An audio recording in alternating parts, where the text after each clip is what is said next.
7 دسمبر 2016 پاکستان کی فضائی تاریخ کا ایک ایسا دن جب آسمان پر اڑتا ہوا خواب اچانک زمیں بوس ہو گیا۔ PIA کی پرواز PK-661 جس میں 47 مسافر سوار تھے اپنی منزل تک کبھی نہ پہنچ سکی۔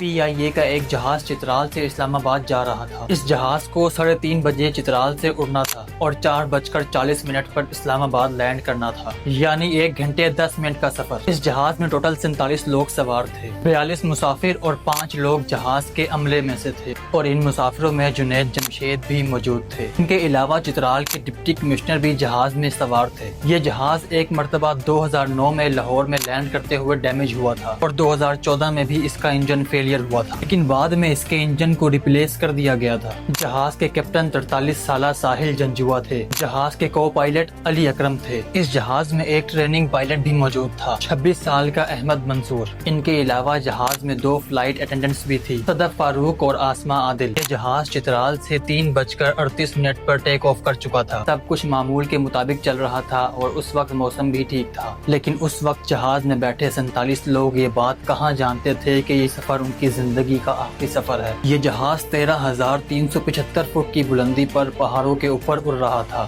جب جہاز کے کیپٹن صالح جنجوا نے ایک اناؤنسمنٹ کی، لیکن اسی وقت جہاز کے ٹریننگ پائلٹ احمد منصور نے کیپٹن کو بیچ میں روک دیا اور اس نے کیپٹن کو بتایا کہ جہاز میں ایک میکینیکل فالٹ ہو گیا ہے۔ یہ فالٹ جہاز کے پروپیلر الیکٹریکل کنٹرول میں تھا۔ پروپیلر ایسے جہازوں میں گھومتے ہوئے ونگ کی طرح ہوتا ہے، یہ جہاز کو آگے کی طرف لفٹ کرتا ہے۔ بہرحال اس جہاز کے کیپٹن نے جہاز میں بیٹھے ایک فلائٹ انجینئر کو کاکپٹ میں بلوا لیا اور پھر ان لوگوں نے ڈیسائیڈ کیا کہ اس پروپیلر کنٹرول کو ریسیٹ کر دیا جائے گا، لیکن یہ مسئلہ ابھی بھی حل نہ ہوا۔ یہ فالٹ ایک دفعہ پھر سے پیدا ہو گیا۔ جہاز کے کیپٹن نے جہاز میں موجود چیک لسٹ کو بھی پڑھا کہ آخر یہ مسئلہ ہے کیا۔ پروپیلر الیکٹریکل کنٹرول کو 3 دفعہ ریسیٹ کیا گیا، لیکن کچھ ہی دیر میں اس جہاز کے انجن سے ایک عجیب سی آواز آنا شروع ہو گئی۔ پائلٹس نے نوٹس کیا کہ اس جہاز کے لیفٹ انجن کی پاور کبھی تیز ہوتی ہے اور کبھی بہت سلو۔ اس کے بعد کچھ ہی دیر میں اس جہاز کا لیفٹ انجن فیل ہو چکا تھا۔ عجیب بات یہ تھی کہ یہ جہاز تیزی سے لیفٹ سائیڈ کی طرف جھک رہا تھا۔ پائلٹس پوری کوشش کر رہے تھے کہ کسی طریقے سے جہاز کو سٹیبل کیا جائے، لیکن یہ جہاز لیفٹ سائیڈ کی طرف موو کیے جا رہا تھا۔